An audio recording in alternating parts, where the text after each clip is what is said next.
porque el Hijo del Hombre vino a buscar y a salvar lo que se había perdido. Vamos a orar. Señor, una vez más, te damos gracias por esta oportunidad, preciosa oportunidad. Gracias por todo lo que tú nos das. Y Señor, pues rogándote y suplicándote que utilices esta lección para crecimiento, para madurez.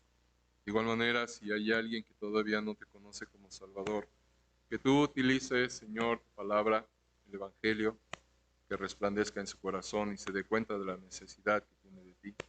Que el día de hoy, Señor, venga a los pies de Jesús pidiendo por salvación. Yo te ruego, Señor, que me auxilies a poder compartir esta lección de mi mente, de mi corazón y de mi boca. Te ruego quites toda palabra inútil, simple, sin sentido, que no tenga que ver con lo que tú nos quieres mostrar. Te ruego, Señor, que tengas y tomes control. Te lo pedimos en el nombre de Jesús, nuestro Salvador. Amén. Puede tomar asiento, gracias. Continuamos y damos inicio al capítulo 4 de Lucas. Y este capítulo 4 incluye la tentación, inicia con la tentación y la prueba por la que pasó el Señor. De igual manera incluye el regreso a Galilea, a Nazaret, y el rechazo que tuvo el Señor en su ciudad. De igual manera incluye la visita en Capernaum y nos continúa narrando su ministerio.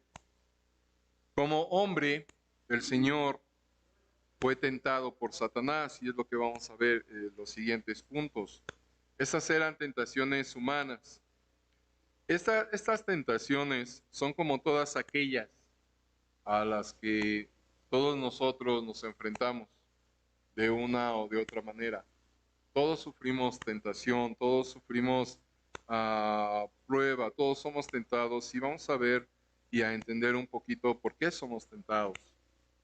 Eran tentaciones, pues, que enfrentó el Señor, y cubre el espectro de las tentaciones humanas, de manera general hablando, un espectro de las tentaciones a las cuales nos enfrentamos, que pudieran dividirse, pudieran tenerse en cuenta en tres partes. Lo que habla de nuestras necesidades físicas, nuestras situaciones emocionales, sentimentales, psicológicas, y de igual manera tentaciones espirituales. Vamos a ver entonces estas tres tentaciones a las que se enfrenta el Señor.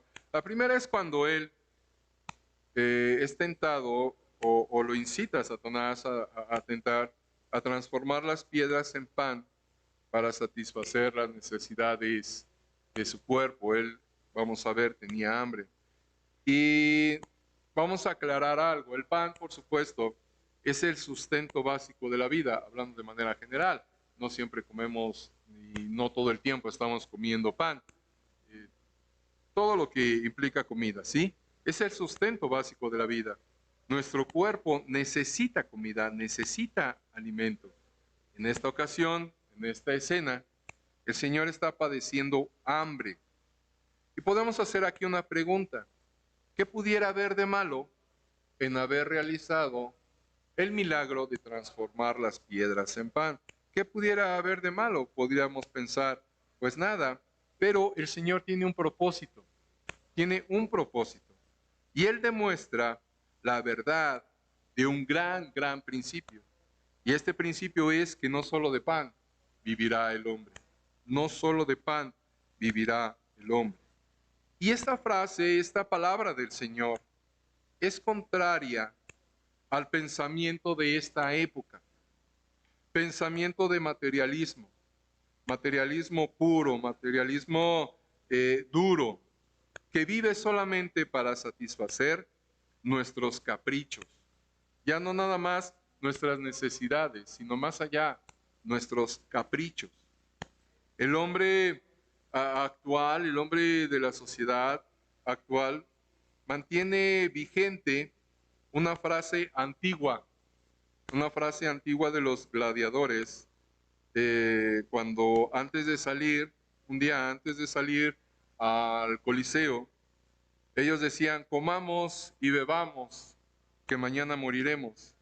Y tal parece que esta frase es la frase general del hombre actual. Comamos, bebamos, disfrutemos, tengamos, y todo lo que el consumismo indica. En lo que se refiere al ser humano, tal parece que ese es su fin, su propósito: tener, comer, beber, adquirir. El egoísmo es la maldición de una sociedad materialista, sin convicciones ni creencias firmes, mucho menos de ideas morales. Entonces, al enfrentar esta tentación, el Señor rebate la filosofía popular del mundo. Otra tentación a la cual se enfrenta el Señor, pues es Satanás le ofrece los reinos del mundo, los reinos de esta tierra. Y las naciones del mundo hacen derivar su poder de la fuerza, una fuerza bruta y de intriga política, teniendo como modo de vida la guerra para extenderse, para expandirse. Y usted puede checar la historia y es a través de la guerra y de situaciones bélicas como los imperios lograron su magnificencia. El odio, el temor, son como el látigo que fustiga a las multitudes. Y todo esto tiene un principio, es un principio satánico en su origen. Y es Satanás quien ofrece los reinos del mundo bajo estas condiciones. Por esto mismo, los seres humanos tienen que cambiar y tenemos que cambiar para poder entrar al reino de Dios. El reino de Dios no es un reino de este mundo. Recordemos lo que el Señor le dijo a un maestro de la ley ahí en Juan 3, cuando él se acercó a él de noche. El Señor le dijo que era necesario nacer de nuevo para poder ver el reino de Dios, haciendo mención y refiriéndose a la salvación. Entonces, lo que el Señor declara y le dice a Satanás en esta tentación, en esa prueba, tiene una finalidad, y es que al Señor tu Dios adorarás y solo a Él servirás. Tiempo más tarde, el apóstol Pablo dice algo más en 2 Corintios 10. Vamos a leer 2 Corintios 10.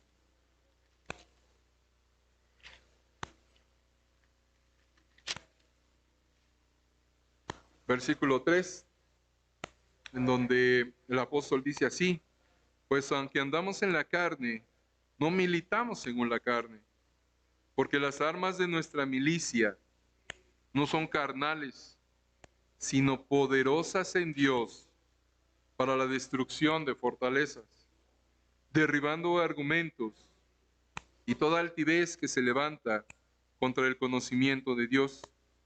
Y aquí viene la clave, un principio: y llevando cautivo todo pensamiento a la obediencia a Cristo. Entonces, es verdad que somos seres humanos, sin embargo, nuestra convicción, nuestro principio es llevar cautivo a nuestro pensamiento al pensar del Señor Jesucristo. Las armas que usamos no son de este mundo, sino que son poderosas en Dios. Aquí entonces el Señor nos muestra que todas nuestras aspiraciones, y pudiera ser difícil para muchos de nosotros, pero todas nuestras aspiraciones debemos de someterlas a Cristo. Y no me malentienda, podríamos nosotros o podemos nosotros tener aspiraciones válidas, buenas, nobles. Sin embargo, lo importante aquí es esa aspiración que concebimos en nuestro corazón es conforme a la voluntad del Señor. Y viene a mi mente el ejemplo de este hombre misionero Eric Liddell, que él fue medallista olímpico. Y yo creo que los que se esfuerzan en esta área, los atletas, pues, yo creo que esa es su aspiración, una medalla olímpica, de poder obtener esa medalla, estar en el podio y tener esa medalla en pues en su vitrina como una recompensa a esfuerzo, a dedicación, a disciplina. Pero el ejemplo que nos da este hombre, Eric Liddell, es que él hizo a un lado todo eso. Hizo a un lado esas medallas olímpicas, el poder participar en las Olimpiadas e irse de misionero y terminar sus días en un lugar donde, ¿cómo se llaman? Donde estaban recluidos él junto con otras personas y ahí murió. Tenemos la tercera tentación del Señor, que es de arrojarse desde la parte alta del templo. Y esto parecía un buen procedimiento para que el Señor impresionase a la multitud en cuanto a su persona y su misión. Pero el Señor no eligió un camino fácil para llegar al trono, sino que Él tuvo que llevar la corona de espinas antes de llevar sobre su cabeza, sobre su sien, una corona de rey. Hay unas líneas que mencionó un predicador en donde él habla que hay dos maneras de despreciar a Dios. Una es ignorando su poder y la otra presumiendo de él. Y ambas formas son pecado. ¿A qué me refiero? A que es fácil quedarse sin hacer nada y luego con palabras huecas pronunciar frases piadosas diciendo, por ejemplo, que como Dios provee a las aves, se va a ocupar de que tengamos lo necesario para vivir. Y es verdad. Pero Dios le dijo a Adán, con el sudor de tu rostro, con el sudor de tu frente, comerás el pan. Y el apóstol Pablo escribe que el que no trabaja, que no coma. Entonces debe el cristiano de esforzarse, debe el cristiano de trabajar para poder adquirir el sustento. Vamos a entrar al capítulo y vamos a leer el versículo 1 y 2 de este capítulo 4 de Lucas. Dice así, versículo 1 y 2. Jesús, lleno del Espíritu Santo, volvió del Jordán y fue llevado por el Espíritu al desierto por 40 días y era tentado por el diablo. Y no comió nada en aquellos días, pasados los cuales tuvo hambre. Entonces, aquí Lucas nos está diciendo que el Señor tuvo hambre. No sé si alguno de ustedes, yo estoy seguro que sí, ha llegado el instante en que han padecido hambre. Se siente feo, se siente, no es agradable esa situación. Bueno, el Señor padeció hambre y tuvo hambre, ya que estuvo ahí en el desierto bastantes días. Lucas nos narra la tentación del Señor, a diferencia de los otros evangelios, o mejor dicho, junto con Mateo y Marcos. Es Juan quien no registra las tentaciones del Señor. Juan no relata estas pruebas por parte de Dios. ¿Por qué? Porque Juan presenta al Señor Jesucristo como el Hijo de Dios, con un énfasis en su deidad. El Señor, al ser tentado de convertir las piedras en pan, debemos de considerar nosotros y tener en mente ciertas situaciones. Lucas nos dice que el Señor fue lleno del Espíritu Santo. Lo dice el versículo 1. Jesús lleno del Espíritu Santo. Entonces, Lucas nos dice que Él fue lleno del Espíritu Santo. ¿Por qué? Porque el Señor como hombre, el Hijo de Dios, necesitaba estar controlado por el Espíritu Santo para poder enfrentar la tentación. Usted y yo no podemos hacer frente a las tentaciones del mundo en nuestras propias fuerzas. Si usted cree que en sus propias fuerzas va a poder enfrentar las tentaciones de este mundo, sus tentaciones ya perdió desde el inicio. Ya perdimos. Gracias, muy amable. Ya perdimos desde un inicio. Si pensamos que sin la ayuda de Dios vamos a poder enfrentar esas tentaciones y vamos a salir victoriosos, déjame decirle que no es posible. No es posible. En Romanos 7, el apóstol nos ilustra. Romanos 7, versículo 21. Lamentablemente, nosotros pasamos por alto que al ser creyentes, que al ser hijos de Dios, Satanás nos tiene en la mira, ¿sí? Y somos objeto de él. Somos un objetivo por parte de él. Pero a veces lo tenemos en menos. Y salimos de nuestra casa, comenzamos nuestro día, iniciamos nuestras actividades sin considerar esto, de tal forma que cuando nos enfrentamos a la tentación, somos presa fácil. El apóstol dice en Romanos 7:21, así que, queriendo yo hacer el bien, hallo esta ley, que el mal está en mí. El mal está en mí. ¿Qué quiere decir esto? Aquí el apóstol Pablo está reconociendo que él tiene una tendencia a la maldad. Y no es que juzguemos al apóstol Pablo, sino que todos y cada uno de nosotros tenemos esa tendencia.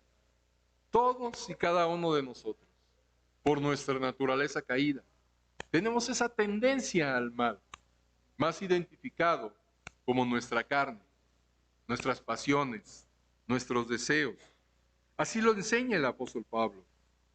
También en Romanos 8, él menciona, versículo 3, porque lo que era imposible para la ley, por cuanto era débil por la carne, Dios, enviando a su Hijo en semejanza de carne de pecado, y a causa del pecado, condenó al pecado en la carne, para que la justicia de la ley se cumpliese en nosotros, que no andamos conforme a la carne, sino conforme al Espíritu. Lo que el apóstol está diciendo aquí es que debemos de reconocer que tenemos una tendencia al mal. Debemos de reconocer nuestra carne, no para justificación de nuestras malas obras, no para eso, sino un conocimiento de que estamos con una tendencia hacia el mal y necesitamos de la ayuda de Dios. Es ahí donde lamentablemente fallamos muchos. No, podríamos decir, y tratamos de justificarnos de esta manera, es que soy carne. A veces algunos hasta lo usamos de manera ya, a manera de broma. Es que soy bien carnal. La verdad es que debería de darnos pena decir eso. El asunto de reconocer y darnos cuenta de que somos carnales no es para justificar nuestras malas obras, sino para darnos cuenta de nuestra necesidad de Dios. Y es el Espíritu Santo quien nos auxilia, como en la justificación que tenemos con Cristo. Cuando usted creyó en el Señor Jesucristo, Dios le dio su Espíritu Santo. No me quiero adelantar, pero en Efesios, Dios nos dice algo que cuando yo me di cuenta, cuando en un mensaje lo escuché, es para sorprenderse. Cuando yo vine a Cristo, hermanos, se los he mencionado muchas veces, yo me di cuenta de mi necesidad de Cristo por mi camino al infierno, porque merezco la condenación. Yo me di cuenta que Cristo me estaba ofreciendo salvación, perdón. Yo vine al Señor y le pedí perdón y confié en Él. Cuando yo confieso al Señor como mi Dios, Señor y Salvador, Él me salva, por supuesto. Pero Él hizo muchas cosas en mí y también lo hizo en usted cuando vino Cristo. Una de esas cosas que Él hizo es que Él le dio el Espíritu Santo.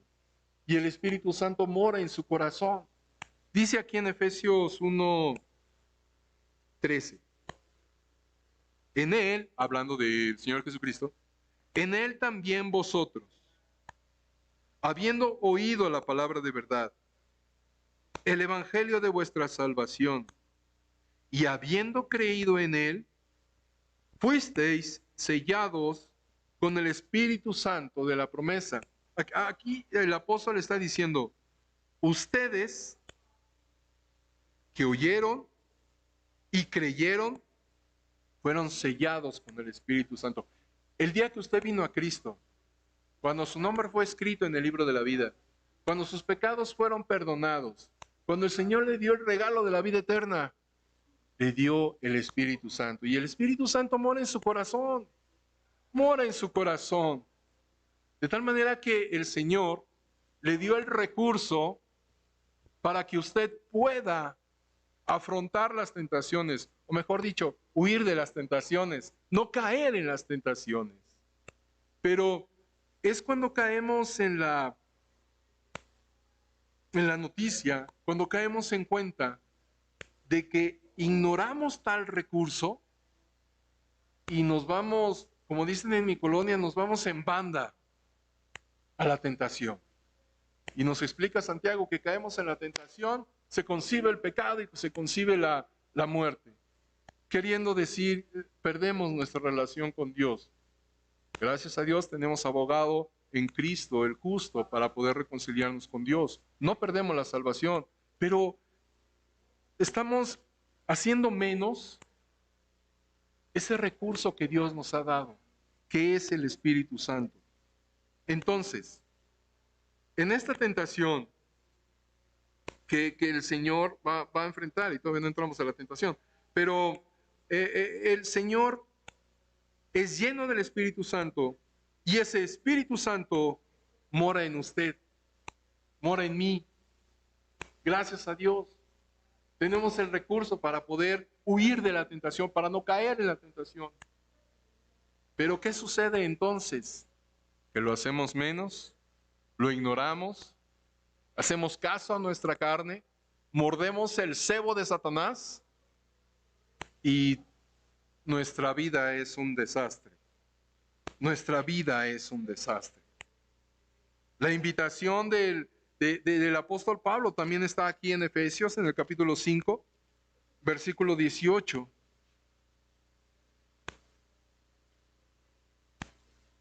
Dice aquí el apóstol Pablo, no os embriaguéis con vino en lo cual hay disolución, antes bien, sed llenos del Espíritu. Hermano Luis, pero es que yo no tomo. Qué bueno, gracias a Dios, pero eso no quiere decir que te abstengas de ser lleno del Espíritu Santo. Debemos de ser llenos del Espíritu Santo. ¿Y eso cómo se hace? ¿Eso cómo lo logro? Dice el apóstol en Gálatas,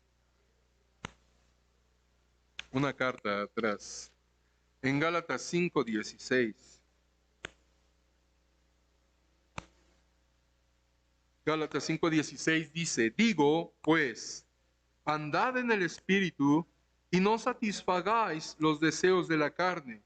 Aquí el apóstol está diciendo, andad en el Espíritu. En Efesios dice, sed llenos del Espíritu. Lo que nosotros necesitamos es que el Espíritu Santo que el Señor ya nos ha dado tenga la plenitud de nuestra vida y hacer menos nuestra carne, nuestros deseos, nuestras pasiones. Y otra vez, hermano Luis, ¿eso cómo lo consigo? Bueno, ya sabe usted y se está dando cuenta, o ya se dio cuenta, que usted tiene el Espíritu Santo, que el Espíritu Santo mora en usted. Ya se dio cuenta que usted todavía tiene tendencia al mal, que usted es carne. Bueno, lo que debemos hacer es procurar la plenitud del Espíritu Santo en nuestra vida, orando, teniendo comunión con Dios y conociendo más a Cristo. ¿Cómo vamos a conocer más a Cristo? ¿De qué manera vamos a conocer cuál es su forma de pensar? ¿Cuál es su forma de proceder? ¿Cuál es su forma de sentir? ¿Cómo lo vamos a darnos cuenta? Leyendo su palabra, leyendo su vida. Es algo que a lo mejor tan simple que lo pasamos desapercibido. Cuando en la primaria a los alumnos el profesor les dice, investiguen la vida de Francisco y Madero, investiguen la vida de Venustiano Carranza, Benito Juárez. ¿Cuál es la fuente que busca el niño, el estudiante? La biografía, lectura.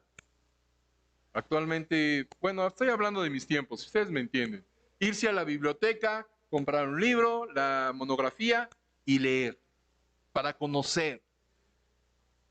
Hermanos, tenemos la vida de Cristo en nuestras manos para saber cómo Él piensa, no cómo pensó, cómo Él piensa, cómo Él actúa. Lo tenemos en nuestras manos y lo hacemos menos. Si nosotros sabemos cómo piensa Cristo, cómo actúa Cristo, y mantenemos una comunión con Él, y oramos, es como el Espíritu Santo va a ir teniendo plenitud en nuestra vida. Y nuestra carne, por supuesto, es el propósito, es el objetivo, sea menos, sea menos, sea menos. Regresamos a Lucas y vemos el versículo 3. Y dice así, entonces el diablo le dijo, si eres hijo de Dios, di a esta piedra que se convierta en pan. Jesús respondiendo le dijo, escrito está, no solo de pan vivirá el hombre, sino de toda palabra de Dios, de toda palabra de Dios. Y ya todo el preámbulo para este versículo es la explicación misma. Hermanos, nosotros debemos de tener en nuestra mente, en nuestro corazón y en nuestra conducta la palabra de Dios. Pero si no nos acercamos a ella, pues ¿cómo? No entiendo cómo pudiera ser. Desconocemos a Satanás como enemigo. Estamos inconscientes de que Satanás quiere nuestra destrucción. Y él se vale de nuestra carne para hacernos caer en pecado. Se vale de nuestra carne. Él pone la tentación enfrente, pone el cebo, y nuestra carne va y nos hace caer en la tentación. Cuando Satanás quiso tentar al Señor, le dijo, haz que estas piedras se conviertan en pan. Y el Señor pudo hacerlo, por supuesto, pero Él le responde, escrito está, escrito está. ¿Sabe usted cómo vamos a afrontar las tentaciones? Huyendo de ellas, pero teniendo en nuestra mente y en nuestro corazón, escrito está, escrito está. Un versículo que yo creo todos debemos de aprendernos es, airaos, pero no pequéis, no se ponga el sol sobre vuestro enojo, ni deis lugar al diablo. Airaos, pero no pequéis. No se ponga el sol sobre vuestro enojo, ni deis lugar al diablo. Nos ayudaría mucho y nos va a ayudar mucho a aprendernos ese versículo. La figura del diablo, de Satanás, lo presenta Pedro en su primera carta, capítulo 5, versículo 8.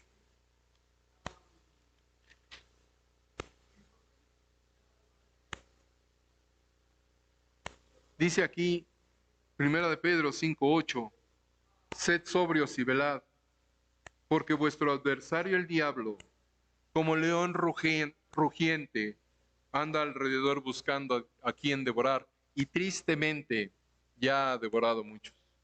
Tristemente ya ha devorado muchos. Pero debemos nosotros de darnos cuenta que Satanás es nuestro enemigo. Nuestra carne es nuestro enemigo. El mundo es nuestro enemigo. Y hermanos, ante tantos enemigos, pues tenemos a alguien que nos va a ayudar a vencer. Pero ese alguien que nos quiere ayudar a vencer, nosotros lo despreciamos, lo hacemos menos, lo ignoramos. Como creyentes debemos de entender que el Espíritu Santo que mora en nuestro corazón debe de tener más plenitud en nuestra vida, leyendo la palabra de Dios, orando, manteniendo una actitud de oración. Es verdad que no todo el día vamos a poder estar, sería fabuloso, pero no todo el día podemos estar de rodillas orando a Dios. Tenemos cosas que hacer, por supuesto, pero si nosotros iniciamos así nuestro día y durante el día mantenemos esa actitud de oración, le invito a que lo haga, que lo experimente, que lo trabaje, que lo ejercite. Durante el día mantener una actitud de oración con Dios. Y va a ser distinto y va a haber evidencia en su vida para poder huir de la tentación. Escrito está, es lo que debemos nosotros de mencionar. Pero ¿cómo vamos a poder mencionar la palabra de Dios si no conocemos la palabra de Dios? Que pueda hacer esto, hermanos, una invitación a tener más comunión con Dios, a tener una comunión creciente, constante, y una lectura de la palabra de Dios todavía más ferviente, que invada e inunde nuestro corazón y nuestra mente. Y eso, por supuesto, va a ser una diferencia en nuestra vida para cuando llegue esa tentación. Escrito está, nosotros debemos decir. Vamos a quedarnos aquí y vamos a orar. Señor Dios, gracias por este tiempo. Que tú bendigas, Señor y Padre, ayúdanos a poder guardar en nuestra mente y corazón la exhortación de crecer, de madurar en la fe, de orar más, de leer tu palabra más, de tener más comunión contigo, y que esto, Señor, nos ayude a ser fuertes en ti. Perdónanos porque muchas veces hacemos menos el Espíritu Santo que mora en nuestro corazón. Perdónanos, Señor. Ayúdanos a valorarlo y ayúdanos, Señor, a que tú tengas la plenitud de nuestra vida. Bendice el tiempo que sigue. Gracias por la paciencia de cada oyente. Da crecimiento, da madurez. En el nombre de Jesús.